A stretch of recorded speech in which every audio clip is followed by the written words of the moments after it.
Hello नमस्कार, आपका स्वागत है सुपर उपदेश एकेडमी पर। आज हम देखेंगे संविधान के मोस्ट इम्पॉर्टेंट चैप्टर राज्य के नीति निर्देशक तत्वों से जुड़े हुए प्रश्न। चलते हैं, वीडियो को शुरू करते हैं। पहले हम राज्य के नीति निर्देशक तत्वों के कुछ बेसिक बातें जानेंगे। जैसे पर ये भाग 4 में रखा हुआ है। अगर आर्टिकल की बात करें तो आर्टिकल ये 36 से लेकर 51 तक में ये शामिल किए गए हैं। ये बात आप ध्यान रखेंगे। अगर हम बात करें कि किस संविधान के द्वारा लिए गए हैं, तो ये आयरलैंड के संविधान से लिए गए हैं। अब इनका उद्देश्य क्या था, ये राज्य के नीति निर्देशक तत्वों के क्या उद्देश्य थे, तो इनका उद्देश्य सामूहिक रूप से भारत में आर्थिक एवं सामाजिक लोकतंत्र की रचना करना तथा कल्याणकारी राज्य की स्थापना करना है। इस प्रकार कल्याणकारी की चर्चा प्रस्तावना एवं नीति निर्देशक तत्व दोनों जगह है, ये आप ध्यान रखेंगे। चलते हैं पहले क्वेश्चन की ओर। पहला क्वेश्चन है हमारा, भारतीय संविधान के निम्नलिखित भाग में से कौन सा राज्य नीति निर्देशक सिद्धांत से संबंधित है? तो इसका right answer option number C हो जाएगा, भाग 4 में। अब भाग 6 में क्या है, राज्य सरकार। अब भाग 5 में क्या है, केंद्र सरकार। अब भाग 3 में क्या है, मौलिक अधिकार। ये आप ध्यान रखेंगे। अगला क्वेश्चन देखेंगे हम लोग। अगला क्वेश्चन है, भारतीय संविधान में राज्य के नीति निर्देशक तत्वों की अवधारणा को से लिया गया है। तो इसका right answer option number D हो जाएगा, आयरलैंड से। अगर हम बात करें कनाडा के संविधान से, तो कनाडा के संविधान से क्या क्या लिया गया है, अवशिष्ट शक्ति, राज्यपाल का पद, राष्ट्रपति शासन और संघीय व्यवस्था, ये हमारे कनाडा से लिए गए हैं। अगर हम ऑप्शन नंबर बी को देखें अमेरिका के संविधान से, तो अमेरिका के संविधान से क्या क्या लिए गए हैं, प्रस्तावना, मौलिक अधिकार, उपराष्ट्रपति का पद, राष्ट्रपति पर महाभियोग, वित्तीय आपात, संविधान की सर्वोच्चता और स्वतंत्र एवं निरपेक्ष न्यायपालिका और न्यायिक पुनर्विलोकन का प्रावधान, ये हमारे अमेरिका से लिए गए हैं। अगर हम जापान के संविधान की बात करें, तो जापान के संविधान से हमारे कानून द्वारा स्थापित प्रक्रिया ये लिए गए हैं। चलते हैं अगले क्वेश्चन पर। अगला क्वेश्चन है हमारा, कल्याणकारी राज्य की अवधारणा भारतीय संविधान में किस में पाई गई है? Most important question. तो इसका right answer option number B और सी दोनों हो जाएगा, ये आप ध्यान रखेंगे। अगला क्वेश्चन देखेंगे हम लोग। अगला क्वेश्चन है हमारा, राज्य के नीति निर्देशक तत्वों का क्या उद्देश्य है? तो इसका right answer option number A हो जाएगा, सकारात्मक निर्देश देना जो सभी स्तरों पर राज्य की नीति का मार्गदर्शन करेंगे, ये राइट हो जाएगा। अगला क्वेश्चन देखेंगे। अगला क्वेश्चन है हमारा, संविधान के कौन से अनुच्छेद में यह प्रावधान है कि राज्य के नीति निर्देशक तत्वों को न्यायालय में नहीं ले जाया जा सकता? तो इसका right answer option number A हो जाएगा। अगर हम आर्टिकल 37 की बात करें, तो राज्य के नीति निर्देशक तत्व अपरिवर्तनीय है, यानी न्यायालय द्वारा लागू नहीं किया जा सकता, और ये देश के शासन में मूलभूत है और विधि बनाने में इन तत्वों को लागू करना राज्य का कर्तव्य होगा। अब हम ऑप्शन बी को देखें, अनुच्छेद 40, इसमें है ग्राम पंचायत का संगठन। ऑप्शन नंबर सी को देखेंगे, अनुच्छेद 42, इसमें है कार्य करने के लिए सही एक मानविक स्थिति।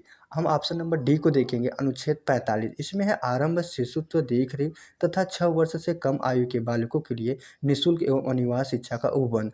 और इसे अनुच्छेद 45 को 82वें संविधान संशोधन 2002 के द्वारा इसे शामिल किया गया था।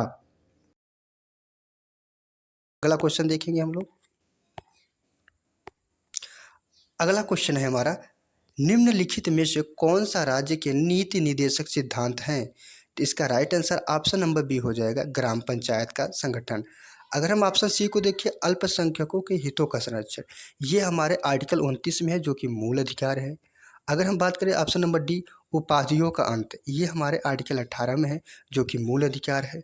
अगर हम ऑप्शन नंबर ए देखिए, जीवन की सुरक्षा और व्यक्तिगत स्वतंत्रता, तो ये हमारे आर्टिकल 21 में है। ठीक है, ध्यान रखेंगे आप। अगला क्वेश्चन देखेंगे। अगला क्वेश्चन है हमारा, नीति निर्देशक सिद्धांत है क्या वाद्य योग्य है? नहीं। क्या वाद्य योग्य नहीं है, ये इसका राइट हो जाएगा। ऑप्शन नंबर बी इसका राइट हो जाएगा, आप ये ध्यान रखेंगे।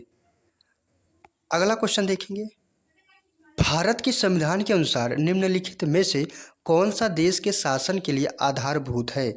इसका right answer option number C हो जाएगा, राज्य के नीति निर्देशक तत्व, ये आप ध्यान रखेंगे। अगला क्वेश्चन देखेंगे। अगला क्वेश्चन है निम्नलिखित में से कौन सा राज्य के नीति के निर्देशक तत्वों में निहित है। तो इसका right answer option number D हो जाएगा।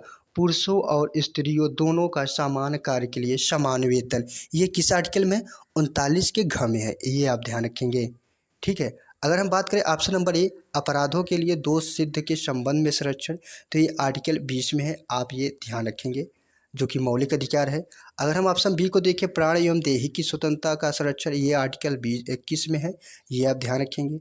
अगर हम देखें ऑप्शन नंबर सी को अल्पसंख्यक वर्गों के हितों का संरक्षण, ये आर्टिकल 29 में है, जो कि मौलिक अधिकार है, इसे आप ध्यान रखेंगे। अगला क्वेश्चन है हमारा, भारत के संविधान के अंतर्गत ग्राम पंचायत का गठन। तो इसका right answer option number C हो जाएगा, निर्देशक सिद्धांत है। ठीक है, टीपीएसपी में जो कि है, आप ये ध्यान रखेंगे। अगला क्वेश्चन देखेंगे।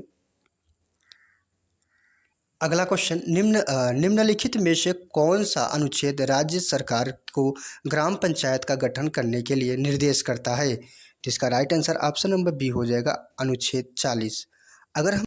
अगर हम ऑप्शन नंबर सी को देखें 48, इसमें क्या है, कृषि एवं पशुपालन का संगठन, यानी दुधारू जीव जंतु विशेष तौर पर गाय के वध का निषेध किया गया है, इसे आप ध्यान रखेंगे। अगर हम ऑप्शन नंबर डी को देखें, ऑप्शन नंबर डी में कि अंतर्राष्ट्रीय शांति और सुरक्षा की अभिवृद्धि, ये आप ध्यान रखेंगे। अगर हम बात करें आर्टिकल 32, ऑप्शन नंबर ए को देखेंगे, आर्टिकल 32 में क्या है, तो संवैधानिक उपचार, ये जो कि मौलिक अधिकार है, ये आप ध्यान रखेंगे। अगला क्वेश्चन देखेंगे। अगला क्वेश्चन है, राज्य के नीति निर्देशक सिद्धांतों के निम्नलिखित में से कौन सा अंतर्राष्ट्रीय शांति और सुरक्षा के संवर्धन से संबंधित है। जिसका right answer option number A हो जाएगा, आर्टिकल 51, अनुच्छेद 51, ये ध्यान रखेंगे। अगर हम बात करें ऑप्शन नंबर बी, अनुच्छेद 48 के क में क्या है, तो 48 के क में है पर्यावरण सुरक्षा, जो कि 42वें संविधान संशोधन 1976 के द्वारा ये जोड़ा गया था। अगर हम ऑप्शन नंबर सी को देखिए, अनुच्छेद 43, इसमें क्या है, कर्मगारों के लिए निर्वाह मजदूरी या कह सकते हैं लघु और कुटीर उद्योग का विकास, ये आप ध्यान रखेंगे। ऑप्शन नंबर डी को देखेंगे, अनुच्छेद 41, इसमें क्या है, रोजगार पाने का अधिकार, ये आप ध्यान रखेंगे। अगला क्वेश्चन देखेंगे। अगला क्वेश्चन है, भारतीय संविधान के अंतर्गत कल्याणकारी राज्य की अवधारणा निम्नलिखित में से किस अनुच्छेद में वर्णित है। तो इसका right answer option number B हो जाएगा, अनुच्छेद 38। अनुच्छेद 38 में क्या है कि राज्य लोक कल्याण की अभिवृद्धि के लिए सामाजिक आर्थिक राजनीतिक व्यवस्था बनाएगा। ठीक है। अगर हम ऑप्शन नंबर ए को देखिए, अनुच्छेद 36 को, तो इसमें क्या है, परिभाषा है, ये आप ध्यान रखेंगे। अगर हम बात करें ऑप्शन नंबर सी के, अनुच्छेद 49, अनुच्छेद 49 में है राष्ट्रीय महत्व के स्मारकों, स्थानों एवं वस्तुओं का संरक्षण, ये आप ध्यान रखेंगे। ऑप्शन नंबर डी को देखेंगे तो अनुच्छेद 51 में क्या है, अनुच्छेद 51 में अंतर्राष्ट्रीय शांति और सुरक्षा की अभिवृद्धि है, ये आप ध्यान रखेंगे। अगला क्वेश्चन देखेंगे हम लोग।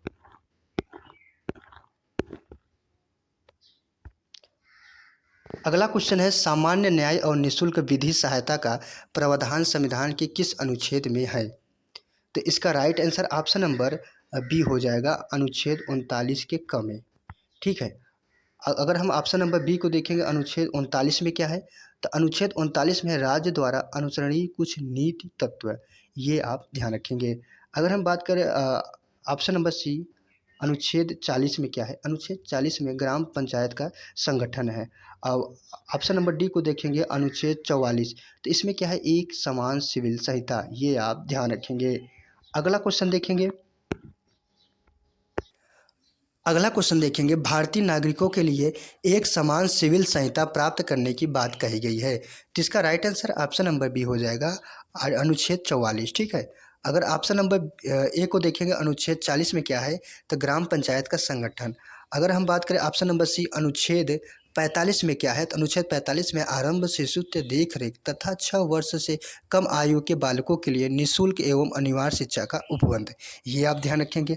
ऑप्शन नंबर डी को देखेंगे, अनुच्छेद 48 के क में क्या है, तो 48 के क में है पर्यावरण संरक्षण, जो कि 42वें संविधान संशोधन 1976 के द्वारा इसमें जोड़ा गया था, ये आप ध्यान रखेंगे। अगला क्वेश्चन देखेंगे हम लोग। संविधान में किस अनुच्छेद में न्यायपालिका का कार्यपालिका से पृथकीकरण का उल्लेख किया गया है। तो इसका right answer option number D हो जाएगा, अनुच्छेद 50। अगर हम बात करें ऑप्शन नंबर ए को, अनुच्छेद 45 में आरंभ, शिशुत्व, देख रेख तथा 6 वर्ष से कम आयु के बालकों के लिए निःशुल्क एवं अनिवार्य शिक्षा का उपबंध, ये अभी आपको मैंने आगे बताया था, आप इसे ध्यान रखना। आप ऑप्शन नंबर बी को देखेंगे, अनुच्छेद 46। अनुच्छेद 46 में क्या है कि दुर्बल वर्गों, विशेष तौर पर एससी एवं एसटी का विकास, ये आप ध्यान रखेंगे। अगर हम अनुच्छेद 58 की बात करें, 58 में क्या है, राष्ट्रपति की योग्यताएं की बात की गई है इसमें, ठीक है, आप ध्यान रखना इसे। अगला क्वेश्चन देखेंगे हम लोग। अगला क्वेश्चन है, भारतीय संविधान का कौन सा अंग समाजवादी व्यवस्था स्थापित करने की प्रेरणा देता है? तो इसका right answer option number C हो जाएगा, नीति निर्देशक तत्व, ठीक है, ये आप ध्यान रखेंगे। अगला क्वेश्चन देखेंगे हम लोग, भारतीय संविधान के किस अनुच्छेद द्वारा निम्न दुर्बल वर्गों को शिक्षा संबंधी सुरक्षा प्रदान की गई है? तो इसका right answer option number B हो जाएगा, अनुच्छेद 46, इसे आप ध्यान रखेंगे। और ये सारे आर्टिकल तो अभी मैं आपको आगे चर्चा कर चुका हूँ। चलते हैं अगला, नेक्स्ट क्वेश्चन देखेंगे। अगला क्वेश्चन, निम्नलिखित में से कौन सा एक नीति निर्देशक तत्व है? तो इसका right answer option number A हो जाएगा, इसका राइट, ठीक है। अगर हम ऑप्शन बी के देखिए तो ऑप्शन बी में है प्रेस की स्वतंत्रता, ये आपकी आर्टिकल 19 में है जो कि मौलिक अधिकार है।